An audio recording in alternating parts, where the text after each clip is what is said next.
आज मैं आपको स्किन की हाइड्रेशन, ग्लो, मॉइस्चराइजेशन के हवाले से कुछ टिप्स एंड ट्रिक्स बताऊंगी। अस्सलाम वालेकुम everyone, this is doctor उज़मा Pirzada, consultant dermatologist and aesthetic consultant. Ramzan का महीना चल रहा है, हम रोज़े रख रहे हैं, पानी का इस्तेमाल कम हो रहा है, जिसकी वजह से स्किन ड्राई हो जाती है और हमें अपनी स्किन थोड़ी सी वेयर आउट लगती है, हमें थोड़ा सा लगता है डलनेस की तरफ जा रही है स्किन। सो इसके लिए सबसे बेहतरीन जो चीज़ है वो ये होती है पानी का इस्तेमाल बहुत ज़्यादा करना। पानी सहरी और इफ्तारी के टाइम आप जितना ज़्यादा पी सकें वो बहुत अच्छा है। इसके अलावा स्किन की केयर के लिए मॉइस्चराइज़र का इस्तेमाल बहुत इम्पॉर्टेंट है, सन ब्लॉक का इस्तेमाल बहुत इम्पॉर्टेंट है।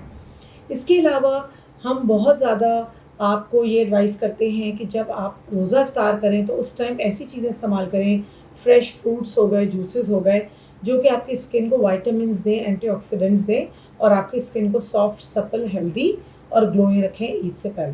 Thank you. पाकिस्तान के टॉप डॉक्टर्स के साथ अपॉइंटमेंट बुक करें, वो भी पेशेंट फीडबैक देखते हुए। आज ही ओला डॉक ऐप डाउनलोड करें। ओला डॉक, डॉक्टर का अपॉइंटमेंट आसानी से।